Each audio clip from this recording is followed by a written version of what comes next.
एक छोटे से गांव सूर्यपुर की है। ये गांव अपनी सुंदरता और शांतिपूर्ण वातावरण के लिए प्रसिद्ध था। गांव के बीचों बीच एक पुराना पुस्तकालय था, जिसे लोग रहस्यमय पुस्तकालय के नाम से जानते थे। इस पुस्तकालय के बारे में कहा जाता था कि यहाँ रात के समय किताबें खुद ब खुद खुल जाती है और पन्ने पलटने लगते हैं। कहा जाता था कि ये पुस्तकालय एक समय में बहुत ही प्रसिद्ध था। यहाँ दूर दूर से लोग पढ़ने आते थे। इस पुस्तकालय के संस्थापक पंडित रामदास थे, जो एक महान विद्वान थे। पंडित रामदास ने अपनी पूरी जिंदगी इस पुस्तकालय को समर्पित कर दी थी, लेकिन उनकी मृत्यु के बाद ये पुस्तकालय वीरान हो गया और लोग इसे भूतिया मानने लगे।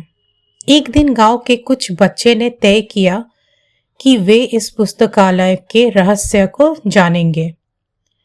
वे रात के समय पुस्तकालय में गए और वहां की जांच करने लगे।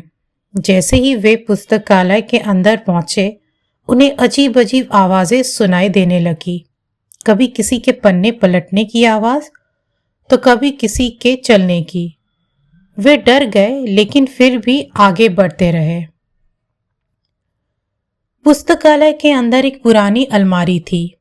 बच्चों ने अलमारी को खोलने की कोशिश की, लेकिन वे बहुत ही मजबूत थी। अचानक से एक बच्चे को अलमारी के पास एक पुरानी कागज मिला, जिस पर कुछ लिखा हुआ था।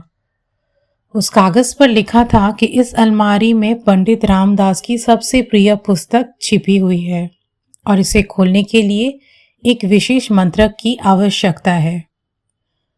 बच्चों ने उस मंत्र की खोज शुरू की। वे पुस्तकालय के हर कोने में गए और अंत में उन्हें एक पुरानी किताब मिली, जिसमें वे मंत्र लिखा हुआ था। उन्होंने मंत्र पढ़ा और अलमारी खोल दी। अलमारी के अंदर उन्हें पंडित रामदास की सबसे प्रिय पुस्तक मिली, जिसमें उनके सभी ज्ञान और रहस्यों का संग्रह था।